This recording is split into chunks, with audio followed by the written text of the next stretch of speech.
segurança, novas tecnologias, redes sociais e a saúde dos gestores. Qual o maior desafio das escolas particulares hoje? É o que vamos conversar com Moacir Leles, presidente do Sindicato das Empresas de Ensino Particular do Espírito Santo. Seja muito bem-vindo, Moacir. Obrigado por ter aceitado o convite. Boa tarde, Amanda. O Sinep, em nome da diretoria do Sinep, a gente agradece aí a ES Brasil pelo convite e vamos bater um papo aqui para tentar melhorar cada vez mais a educação desse estado. Moacir, o Sinep representa cerca de 220 instituições aqui no Espírito Santo, e um dos propósitos é fazer com que essas instituições se desenvolvam de forma sustentável. O que é esse desenvolvimento sustentável e que ações o Sinep tem feito para promover isso? Então, Amanda, o Sinep ele representa o segmento da educação infantil até o ensino superior, a nossa universidade, que é a UVV, que é a única universidade particular que nós temos aqui no Espírito Santo. E o Sinep, ele proporciona às nossas escolas associadas vários eventos ao longo do ano. Para você ter uma ideia, em 2024, o Sinep realizou 80 atividades ao longo do ano. Se nós considerarmos que janeiro é período de férias e dezembro também que não tem, então em 10 meses, 80 atividades, isso equivale a 8 atividades, 2 por semana. E esse ano nós estamos no mesmo ritmo, porque nós olhamos o aluno, e aí nós temos o primeiro evento, que é o Fórum Educacional de Potencialidade do Amanhã, e Empreendedorismo, onde nós fizemos um evento lá no Espaço Patrick Ribeiro para 1.200 jovens do segundo e do terceiro ano do ensino médio, e lá nós levamos pessoas para falar sobre profissões. Levamos foi feita a abertura pelo nosso governador e pelo o vice-governador para falar as potencialidades desse estado, porque o nosso estado é um estado pujante, um estado muito bem administrado, com as contas controladas, então saiu aí um ranking aí, o estado que mais investe aqui só em relação ao que ele tem de renda, o Espírito Santo e o Mato Grosso do Sul, que mais investe em infraestrutura. Então isso mostra que é o estado bem administrado. E aí nós temos que parabenizar o nosso governador, o vice-governador e toda a sua equipe. Então levamos lá para falar sobre gestão pública, porque essa é uma preocupação que eu tenho, que falo muito no Sinep. Às vezes a gente fica, eu não quero me meter em política. Como? Você tem que ter. Então nós levamos o governador e o vice-governador para falar sobre gestão pública. Depois nós levamos empresários para falar como que chegaram, aonde estão, o que precisa ser feito. Levamos uma menina que ela faz medicina hoje, e ela foi contar para nós lá que ela, quando estava para definir qual a carreira, então ela ficou jornalista, advogada, arquiteta, e depois ela está se formando em médica. Médica. E aí ela falando das dificuldades, e que olha 4 carreiras completamente diferentes, e ela hoje está se formando em médica, e ela contou para nós lá que ela fez uma imersão em Harvard, e que para ela conseguir essa imersão lá em Harvard, no ano passado, ela tentou 8 vezes. Então, para mostrar que o jovem, que você não pode desanimar também. Na 8ª vez, uma médica lá aceitou que ela fosse fazer uma imersão lá em Harvard. Então, isso é um dos trabalhos que nós fazemos. E aí teve uma fala lá do Ricardo Frizeira, que ele falou para os jovens, olha, as profissões que nós temos hoje, daqui a 10 anos não existirão. Então, para o jovem refletir, que às vezes eu quero ser médico, porque o médico é isso aí. Então, tem muitas profissões que irão mudar, e terão assim, profissões muito importantes daqui a 10 anos, e isso é muito próximo. Então, aí esse evento. Depois nós fazemos um evento só para gestores, os diretores. Esse ano nós tivemos 180 gestores lá em Pedra Azul, onde nós trazemos palestrantes assim, a nível nacional e internacional. Pra você ter uma ideia, o ano passado nós tivemos o Paulo Guedes, que veio falar sobre a economia, sobre o país. Né? Esse ano nós trouxemos o ex-ministro do Meio Ambiente, que é o Joaquim Leite, para falar sobre economia verde, né? Que é uma coisa, o país, o Brasil, ele é muito pujante nessas coisas. Né? Contextualizar também esses gestores. Isso. E aí fomos falar sobre inteligência artificial, que é o que está em foco hoje, que todo mundo preocupado que a inteligência artificial vai acabar com os empregos e coisas. Então, não, você vai direcionar para outras atividades. Né? Então não vai acabar. Isso eu me lembro bem quando veio a internet. Todo mundo dizia, não, que a internet vai acabar. E acabou? Não acabou. Simplesmente nós fomos, eu não estava acostumado, eu fui aprender a usar a internet. Né? Eu, com a minha idade, eu tive que aprender a usar a internet. E ela virou uma ferramenta importantíssima para a minha profissão. A mesma coisa é o IA hoje, a inteligência artificial. Né? O professor, ele vai ter que se estudar, saber lidar, porque o aluno, ele fica ali pesquisando. Tem uma coisa aí que eu digo, por exemplo, o médico. O médico hoje é uma profissão dificílima. Nós, como vamos lá para o médico, lá fazer uma consulta, você, em função do que você está sentindo, você já foi lá na inteligência artificial, pesquisou aquilo, ela já te diz qual o remédio, coisa e tal, e aí você fica testando o médico. A mesma coisa é o professor, o aluno com o professor. E o aluno adora testar o professor. E a gente falando de tecnologia, né, que ela também vem para o bem e para o mal, como estamos conversando aqui. No início do ano, por exemplo, uma grande mudança, né, proibiram os celulares na sala de aula. Em contrapartida, as escolas também têm que buscar implementar essas tecnologias de forma a estimular o aluno a aprender, né? É porque o aluno de hoje, né, antigamente, o professor era o protagonista. Então o professor ia lá para a lousa, né? E começava a falar, e o aluno, todo mundo, carteirinha enfileirada aqui, todo mundo você não podia mexer e coisa e tal. Hoje não pode mais ter essa aula. Entendeu? Você tem que ser mais. O aluno tem que ser o protagonista. O professor tem que se adequar às novas realidades e às tecnologias. A tecnologia, ela é importantíssima.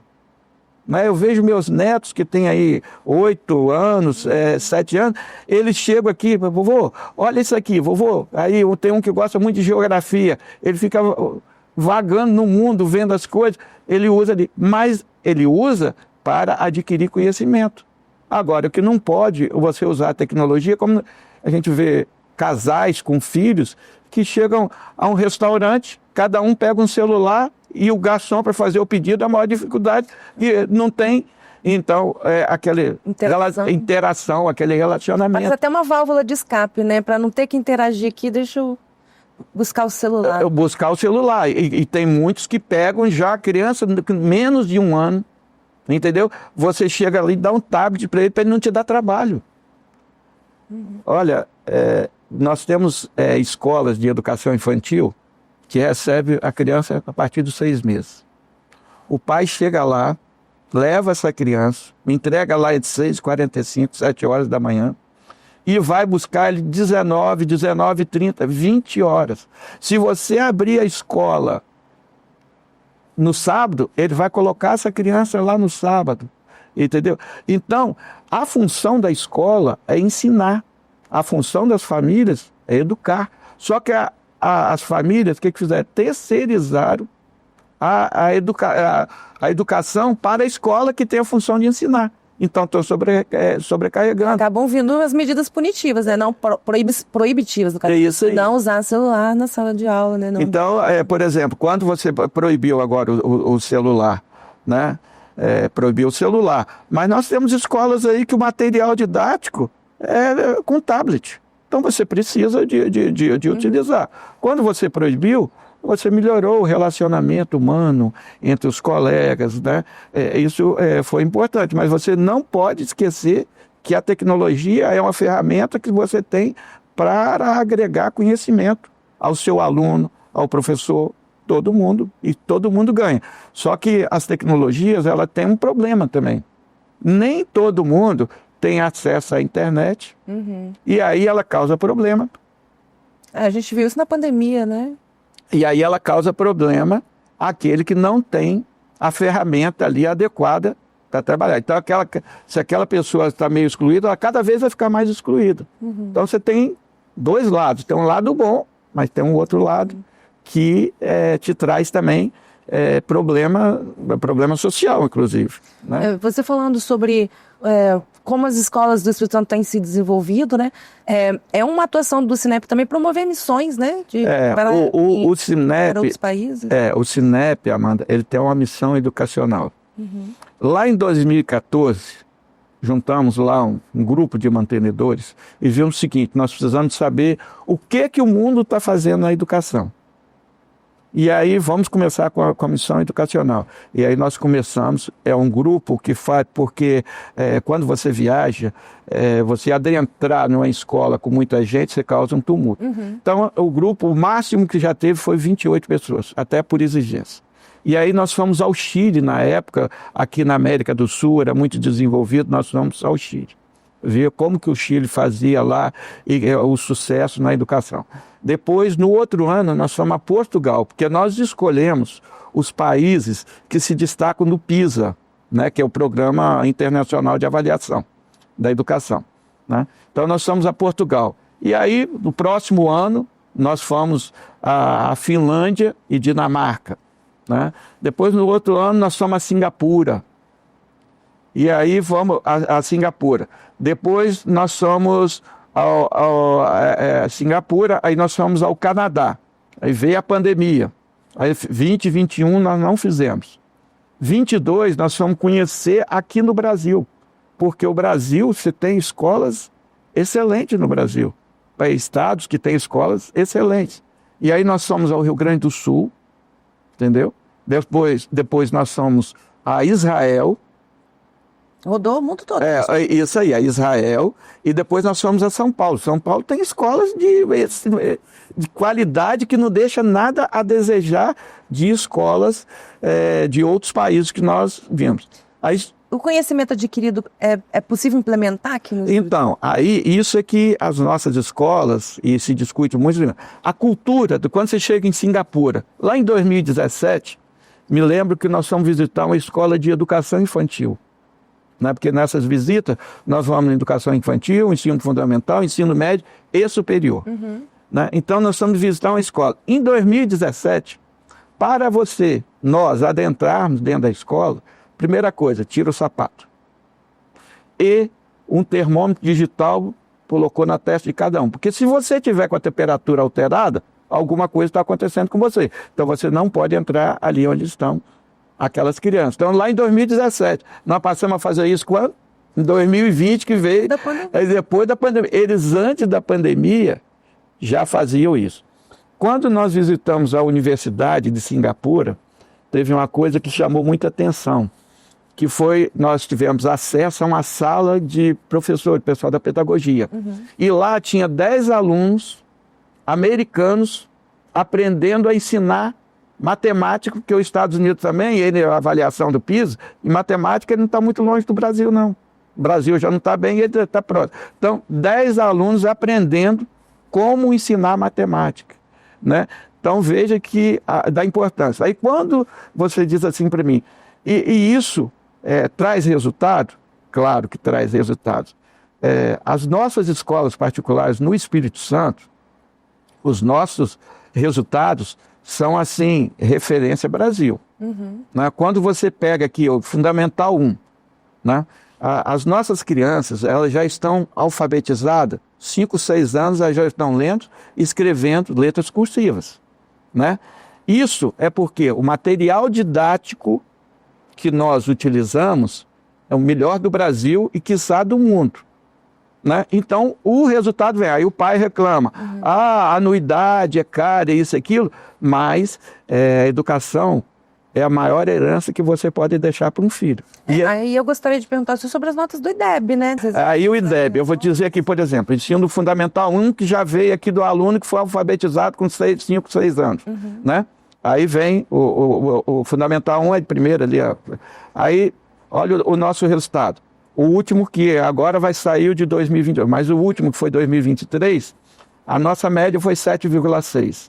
A média de países da OCDE, né, que está lá, Finlândia, Dinamarca, aqueles países todos, 7,8. Nós, 7,6. A média Brasil da escola particular, 7,2. Então, veja. E aí o ensino fundamental 2 também, ensino médio. Então, nós estamos acima da média Brasil. Né? O ensino médio, o último aí, nós ficamos em segundo lugar. A nível Brasil.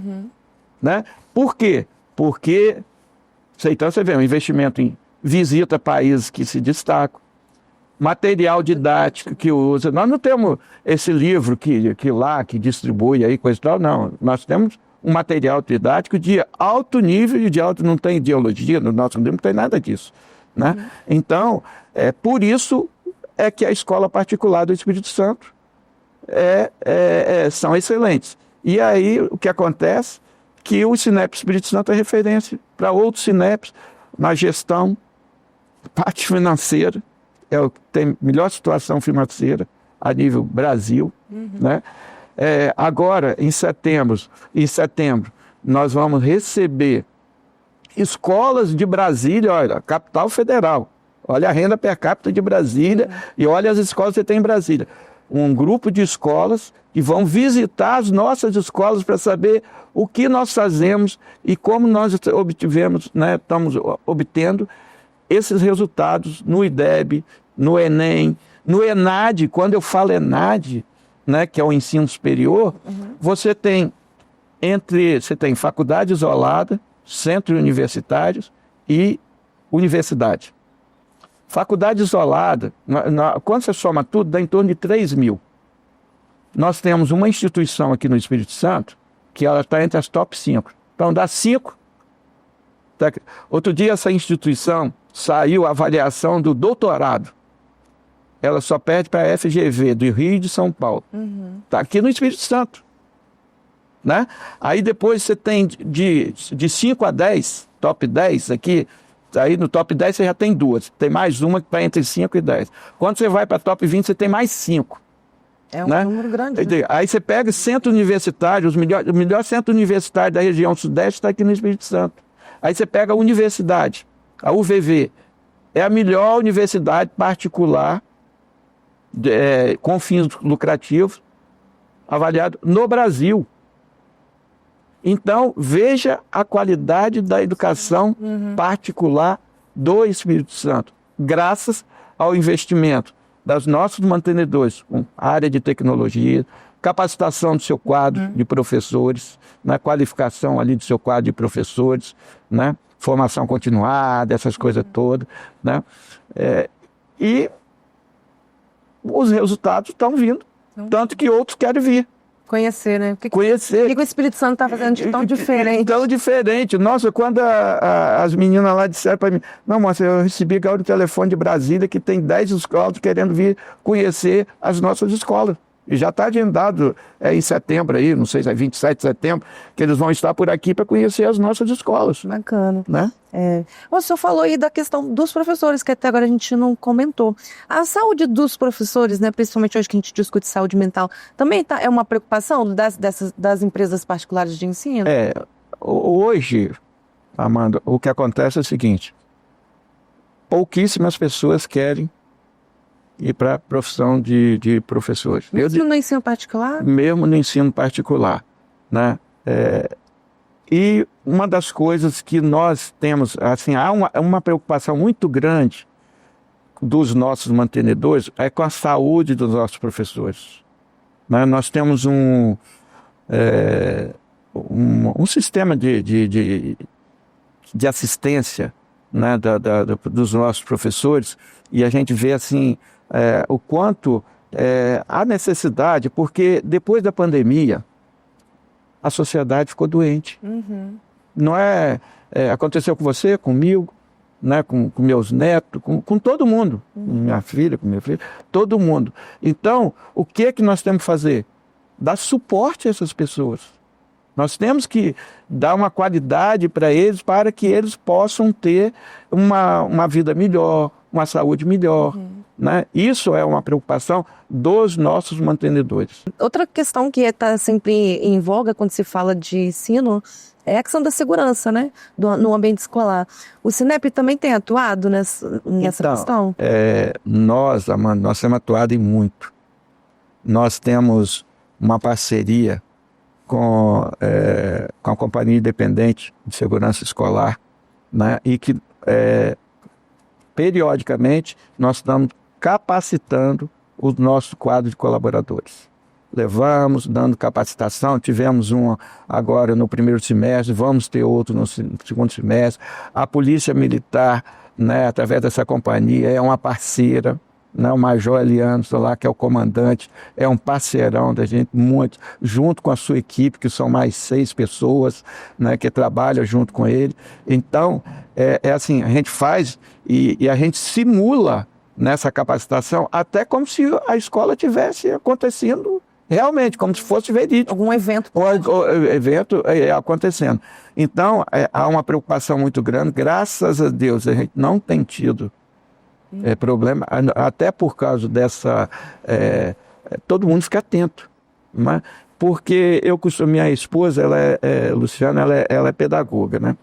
E ela diz o seguinte: se a criança começa, dentro da escola, ela começa a ter algumas reações diferentes, foca e vê o que está acontecendo. Algo de errado está acontecendo. Porque o professor, se você for ver, ele fica com a criança ou com o jovem ali mais tempo do que a própria família, a vida útil. Porque quando você está em casa, você dorme, você sai, coisa tal. A vida útil ali, você fica. Então você sabe, você passa ali na educação, no ensino fundamental 1, é um professor que vai ali com a criança no dia a dia. Né? Então ele fica ali 4, 5 horas. Então, se a criança começou a apresentar alguma reação diferente, foque naquela criança e vai ver que algo está acontecendo de diferente para que aquela criança tenha aquela reação. Então, assim, é uma preocupação grande, né? Sabemos da internet, essa sujeira da internet, dessa deep web, dark web, né, que tem, e a gente tem que ficar muito atento, né? O pai aí que tem o seu filho em casa, o filho ficando trancado dentro de quarto, comendo dentro de quarto, observe o que está acontecendo. Entendeu? Que isso não é normal, porque se ele não abraçar o filho, alguém vai abraçar por ele. E aí depois vem os resultados, como aquele caso que nós tivemos em Aracruz. Sim. Né? Tivemos em Aracruz, que foi muito triste. E aí aquilo ali foi muito, muito triste. Chocante. Chocante aquilo. E a gente tem que trabalhar, e eu sei que essa companhia independente aí de polícia escolar, eles trabalham em cima, e a inteligência, e não se iluda não, todo dia está acontecendo. É porque hoje não se divulga até para não estimular, mas está acontecendo, né? A gente sabe às vezes de alguma coisa. Nas escolas particulares nem tanto, mas escola pública tem tido muito problema. Então é uma preocupação muito grande das nossas escolas, dos nossos gestores e do Sinep, que tem proporcionado essas capacitações. Muito importantes. Né? Muito importantes. Voltando a falar dos temas atuais, né? O Sinep está sempre conectado. Em agosto, teremos o Congresso Educacional das Escolas Particulares. Né? O tema vai ser Urgência do Agora, como aliar educação, inovação e humanização, que tem muito a ver com o que a gente está conversando aqui. Então, se você olhar a programação, né, esse congresso, onde a gente coloca lá mais de 1.000 educadores, aí educador de modo geral, pode ser o diretor, gestor, foco no professor. E importante uma coisa, Amanda, que eu digo, é que a educação, ela é uma só. Não importa se ela é pública, federal, estadual, municipal ou particular. Nós temos que torcer para que toda ela cresça. Crescendo, só quem ganha a sociedade. Então, nesse congresso, não é só da escola particular. É um congresso da educação do Espírito Santo, onde nós convidamos a SEDU com seus professores, a superintendência que tem no estado, que fiscaliza as nossas escolas, as prefeituras, e as nossas instituições filiadas, né? E lá vai se falar, você tem tema aí falando sobre inteligência artificial. Então, os temas, as tecnologias, né? Os temas são, assim, bem atuais para o momento e que é uma imersão que a gente vai, são 2 dias, que vai ser o dia 21 e 22 de agosto, nós fazemos uma imersão para a educação do Espírito Santo, trazendo palestrantes de nível internacional. Então, é importantíssimo. E nesse congresso, nós temos também a Expo Sinep, que esse ano nós temos quase 60 expositores, trazendo material didático, né, tecnologias, laboratórios de robótica, essas coisas. Então, tudo isso vai estar lá. E esse ano, eu conversava muito com Juliana e Priscila, que nós tínhamos que criar uma arena de inovação. E aí, como que nós vamos fazer? Porque o custo do congresso é alto. E aí nós conseguimos uma parceria aí com as instituições, Secretaria de Ciência e Tecnologia e coisa e tal, e lá vamos fazer essa arena inovação. E aí vamos ter pessoas falando lá sobre inovação, né? Então, assim, é mais um sucesso, né, do congresso nosso. Vai ser no Centro de Convenções? No Centro de Convenções, né, nós vamos utilizar a parte superior toda do Centro de Convenções, que aí tem os expositores, depois tem a Arena de Inovação e depois tem aquele Auditório Vitória lá, que cabe 3.000 pessoas, que é onde vão ser as nossas palestras. Esperamos todos da área da educação lá. Vai ser um prazer. Quais são as próximas ações do Sinep para o próximo semestre, para o ano que vem? Então, eu não falei com você que o Sinep ele tem uma confraternização que ele faz no final do ano. Esse ano vai ser no dia 5 de dezembro. Mas essa confraternização é onde nós recebemos os nossos convidados, os nossos mantenedores, mas nós premiamos as nossas escolas com o Sinep em ação. As escolas, elas fazem muito trabalho sobre sustentabilidade, né, a parte social, com a população do seu entorno. Então, elas inscrevem esses projetos. O ano passado nós tivemos 90 projetos. É um número grande, né? Isso. Temos uma comissão julgadora independente. No Sinep não atua, são 15 avaliadores. Pessoal do conselho, da imprensa, de modo geral, que se convida, né? E aí lá há uma premiação, né, do 1º, 2º e 3º lugar da educação infantil, ensino médio e ensino superior, né? E aí, assim, a alegria nossa é que o interior participa muito, né? O ano passado, o ensino superior, a escola que foi premiada em 1º lugar foi a ESPA de Santa Teresa, o trabalho que eles fazem com a comunidade do seu entorno. Então, isso é importantíssimo.